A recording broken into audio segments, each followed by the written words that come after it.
10th class exams రాయబోతున్న students కోసం ఈ video. అరే ఫస్ట్ టైం పబ్లిక్ ఎగ్జామ్స్ రాయబోతున్నాను అని టెన్షన్ పడుతున్నావా?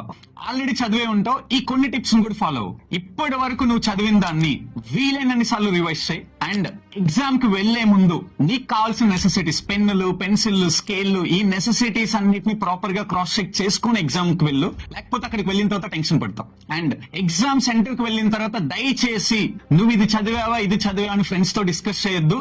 ఇన్ కేస్ చదవకపోతే మళ్ళీ టెన్షన్ వస్తుంది, దాన్ని అవాయిడ్ చేయండి. అండ్ ఎగ్జామ్ హాల్ లోకి వెళ్ళిన తర్వాత హడావుడిగా ఏదో క్వశ్చన్ రాయటం మొదలు పెట్టొద్దు.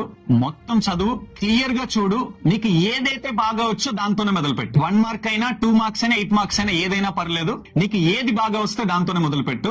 అండ్ కొంతమంది చేసే బిగ్గెస్ట్ మిస్టేక్ ఏంటి అంటే ఫాస్ట్ గా రాసేసి వెళ్ళిపోవటం. కొంతమంది ఏమో స్లోగా రాసి లాక్కునే స్టేజ్ కి వెళ్ళటం. సో టైం ని ప్రాపర్ గా మేనేజ్ చేయండి.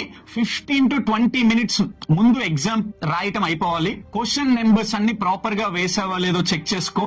ఆ తర్వాత ఆన్సర్ షీట్ ఇచ్చి వెళ్ళిపో. అండ్ బయటకు వెళ్ళిన తర్వాత దయచేసి ఫ్రెండ్స్ తో డిస్కస్ చేయటం కానీ లేదా మెటీరియల్స్ లో ఆన్సర్స్ ని చెక్ చేయటం కానీ చేయొద్దు.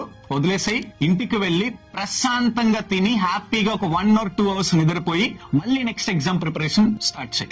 ఈ టిప్స్ అన్నిటిని డెఫినెట్లీ ఫాలో అవ్వండి. టెన్షన్ పడొద్దు, హ్యాపీగా ఎగ్జామ్ రాయండి. All the very best for your examinations. తప్పకుండా ప్రతి 10th క్లాస్ స్టూడెంట్ కి ఈ వీడియో షేర్ చేయండి.